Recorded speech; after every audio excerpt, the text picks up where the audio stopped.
श्री राम, प्रभु श्री भरत, प्रभु श्री लक्ष्मण, प्रभु श्री शत्रुघ्न भगवान ही 4 रूपों में बड़े प्रेम से प्रकट हुए। गुरुदेव वशिष्ठ ने भगवान के सभी संस्कारों को संपन्न किया और एक दिन द्वारपाल ने आकर खबर दी कि द्वार पर श्री विश्वामित्र जी पधारी है। विश्वामित्र जी ने राम और लक्ष्मण को यज्ञ की रक्षा के लिए मांगा, परंतु महाराज दशरथ भयभीत हो गए। 19 वर्षों में, अभी तो 16 साल के भी ये नहीं हुए हैं, उसी समय गुरुदेव वशिष्ठ ने महाराज दशरथ से कुछ शासन किया। आपके तो एक भी पुत्र नहीं था, जिस यज्ञ की कृपा से आपको 4 पुत्रों की प्राप्ति हुई, आज आप उस यज्ञ की रक्षा के लिए 2 पुत्र भी नहीं दे सकते।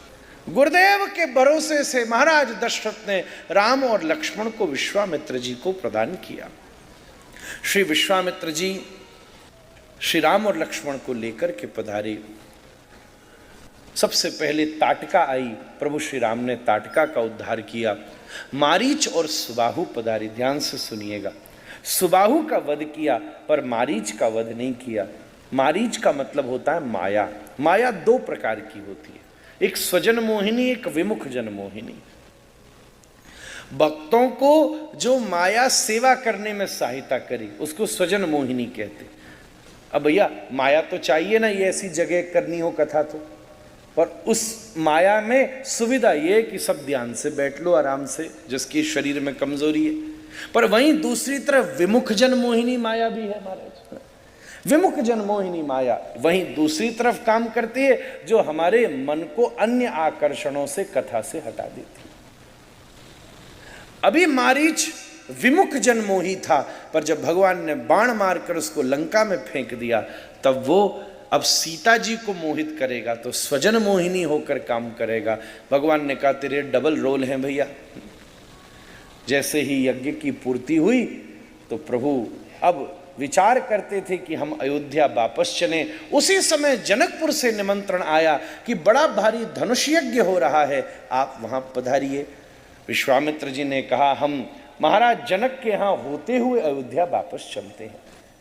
आप जब जनकपुर धाम की तरफ पधारे हैं, रास्ते में गौतम और अहिल्या का आश्रम पड़ा है, जहां प्रभु श्री राम ने अहिल्या जी को निवृत्त करके उस गृहस्थ में फिर से स्नेह को स्थापित किया है। भगवान अब वहां से जनकपुर की तरफ जब पहुंचे हैं तो विश्वामित्र को आते देखकर महाराज जनक ने बड़ी विनम्रता से विश्वामित्र जी का स्वागत किया है, परंतु राम और लक्ष्मण का कोई विशेष स्वागत जब नहीं किया तो उनके श्री गुरुदेव सतानंद ने आगे आकर के राम लक्ष्मण का स्वागत किया। हे प्रभु, मेरे रास्ते में माता पिता का आश्रम पड़ा होगा और आपने अपने चरणों की धूली को दे करके अहिल्या जी को स्वस्थ कर दिया होगा। महाराज जनक ने सोचा मेरी भी गुरु की माता के चरणों जो स्वस्थ हो सकती हैं, जिसके चरण रज से, वो कोई साधारण युवक नहीं हो सकता। तब महाराज ने उन दोनों का भी स्वागत किया। कुछ दिन बीतने पर विश्वामित्र जी ने पूछा आप हमारे आने से प्रसन्न नहीं है क्या? महाराज जनक ने कहा नहीं, ऐसी बात नहीं है गुरुदेव, एक इतिहास मुझे परेशान करता है। हमारे यहाँ बहुत बड़ा अकाल पड़ा था, आकाशवाणी हुई कि मैं स्वर्ण हल चलाऊं सीतामढ़ी की भूमि पर। जब मैंने और सुनैना ने स्वर्ण हल चलाया तो एक जगह हल की नोक फंस गई और वहां से मुझे एक कन्या की प्राप्ति हुई। हल की नोक को सीत कहते हैं, तो मैंने उसका नाम सीता रख दिया। जब से वो हमारे यहाँ आई सब कुछ खुशहाली छा गई।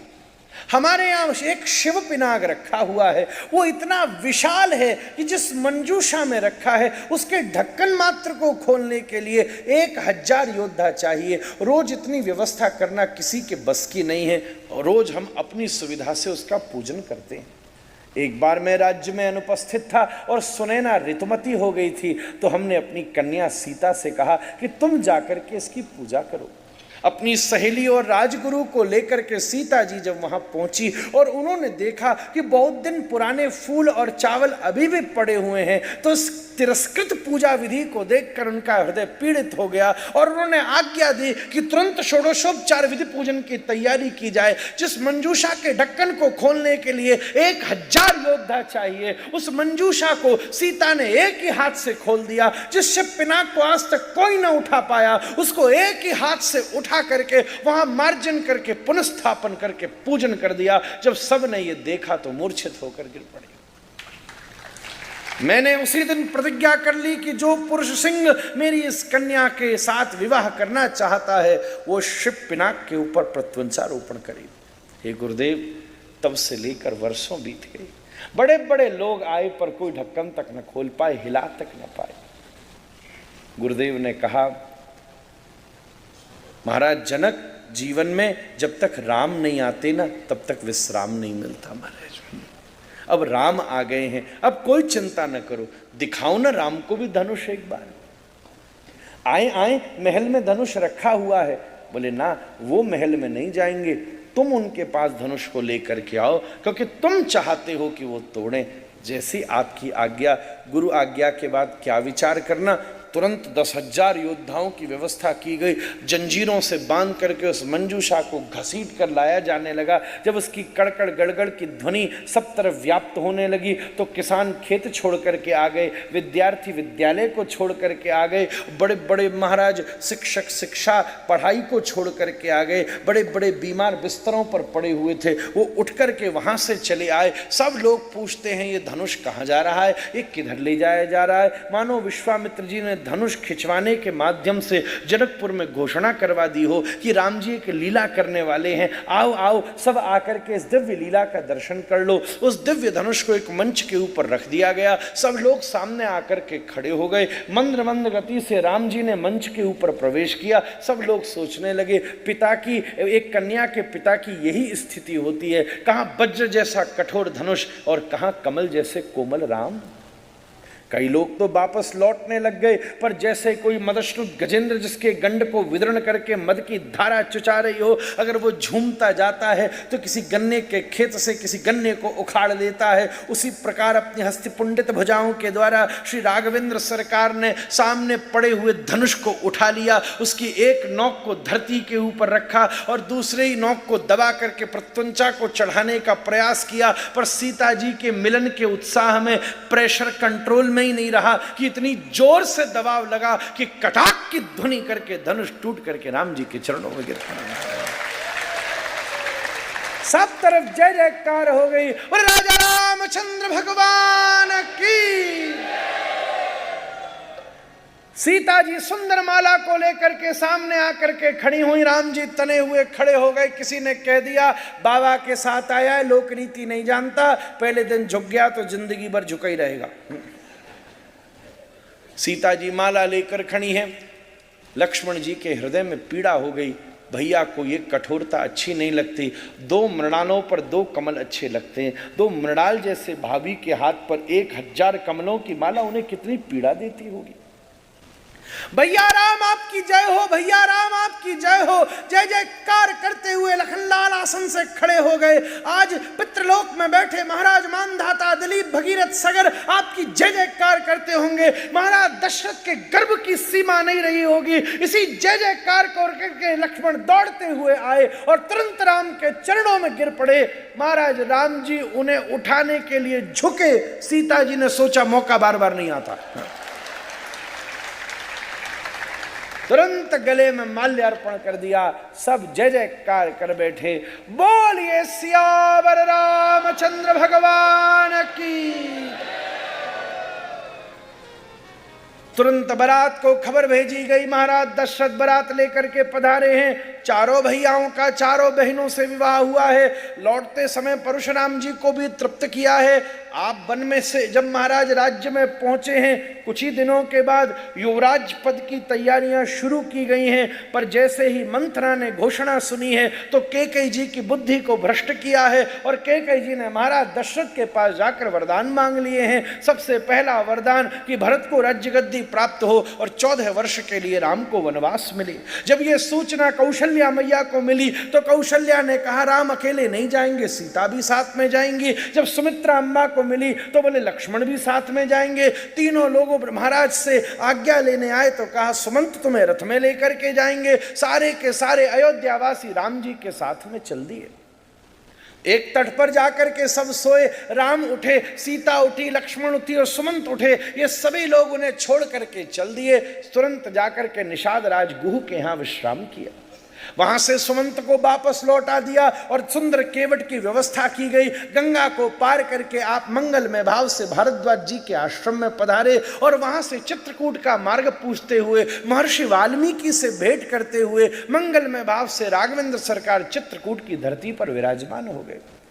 इधर महाराज दशरथ ने राम का स्मरण करते हुए प्राणों का परित्याग कर दिया। भरतलाल जी को वापस बुलाया गया। भरतलाल जी ने पिताजी की अंत्येष्टि क्रिया संपन्न करी और सबको एकत्रित करके राम को मनाने की दिव्य यात्रा निकाली, जहां राम जी के पास पहुंच करके उन्हीं के पादुकाओं को मंगलमय भाव से श्री भरतलाल जी वापस लेकर के आए और स्वयं 7 हाथ गड्ढा खोद करके रघुनाथ की प्रतीक्षा करी। श्री राघवेंद्र सरकार, लक्ष्मण जी और जानकी जी अब चित्रकूट से भी आगे चलते हुए दंडकारण्य में जटायु जी से भेंट करके वहां विराजमान है।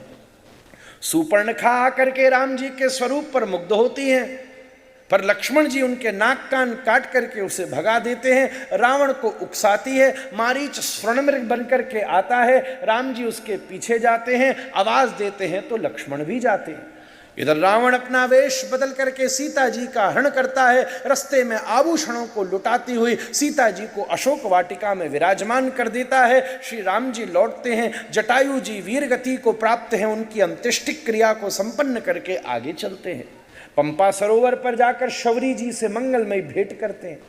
आपकी हनुमान जी से भेंट होती है। सुग्रीव से मित्रता होती है। बाली का उद्धार होता है। 4 महीने वर्षा की प्रतीक्षा होती है। सीता जी की खोज प्रारंभ होती है। हनुमान जी को अंगूठी दी जाती है। समुद्र तट पर संपाति मार्गदर्शन करते हैं। श्री जामवंत जी हनुमान जी के बल का बोध कराते हैं। श्री हनुमान जी भोदराकार रूप धारण करके छलांग लगाते हैं। श्री हनुमान जी महाराज की। रास्ता में मैनाक के ऊपर हाथ धर के उसको तृप्त करते हैं। लंकनी और सुरसा और सिंहिका के ऊपर कृपा करके लंकनी का उद्धार करके लंका में प्रवेश करते हैं। मंद्र मंद्र गति से सब जगह सीता जी की खोज होती है। तब अशोक वाटिका में प्रवेश करते हैं। वहां बड़ी सुंदर मई भाव से अंगूठी को देकर चूड़ामणि को लेते हैं। भीषण अशोक वाटिका को उजाड़ते हैं। मेघनाथ के पाश में स्वसंकल्प से आबद्ध होकर लंका के रावण के सामने प्रस्तुत होते हैं। रावण उनकी पूंछ में आग लगाता है, वो उनकी इसकी मूंछ में आग लगाते हैं। महाराज पूरी लंका को दहन करके श्री हनुमान जी महाराज अग्नि को बुझाकर वापस लौटकर राम जी को मार्ग बताते हैं। श्री रघुपुंगव समुद्र तट पर आते हैं। विभीषण शरणागत होते हैं। समुद्र को मनाया जाता है, नहीं मानता। जब धनुष उठाया जाता है तो शरणागत हो जाता है। नलनीलपुर का निर्माण शुरू करते हैं। सुंदर हनुमान जी राम नाम लिखा करके पुल का निर्माण शुरू कराते हैं। महाराज अंगद को भेजा गया, रावण नहीं माना। भीषण युद्ध शुरू हो गया। कुंभकर्ण का उद्धार हुआ। श्री लखनलाल जी को शक्ति लगी। हनुमान जी दवाई लेकर के आए। मेघनाथ का वध हुआ। महाराज सवालक नाती पोते सबका वध करते हुए आदित्य हृदय स्तोत्र का पाठ करते हुए श्री राघवेंद्र सरकार ने रावण का उद्धार किया। महाराज विभीषण को राज्य गद्दी के ऊपर विराजमान किया। सीता जी से मिले और मिल करके मंद्र मंद्र गति से पुष्पक विमान में बैठकर वापस लौटे। केवट को रस्ते में पुनश्चपी तृप्त किया। महाराज अयोध्या में जाकर भरतलाल जी से सुंदर भेंट करी। भरतलाल जी बोले प्रभु अब गद्दी पर बैठो। बोले नहीं पिता तुम्हें दे गए, तुम बैठो। बोले मुझे बैठने का अधिकार ही नहीं है, आप बड़े पुत्र हो, आप ही बैठोगे। बोले ऐसा करते हैं, सारे राज्य को गुरुदेव वशिष्ठ को मुखिया बना के हम दान किए देते हैं। इतनी बड़ी तीर्थ यात्रा के बाद दान, वाह क्या सुंदर बात है। पर दान के साथ दक्षिणा भी दी जाती है। क्या आज्ञा है, क्या दक्षिणा में दूं? बोले दक्षिणा हम ब्राह्मणों को यही चाहिए कि सिंहासन के ऊपर सीताराम विराजमान हो जाए। सीताराम सिंहासन पर विराजमान हुए। हनुमान जी चरणों में, तीनों भैया सेवा में पीछे। इसी राम दरबार का दर्शन करते हुए राम कथा को प्रणाम करते हैं। बोलिए सियावर रामचंद्र भगवान की।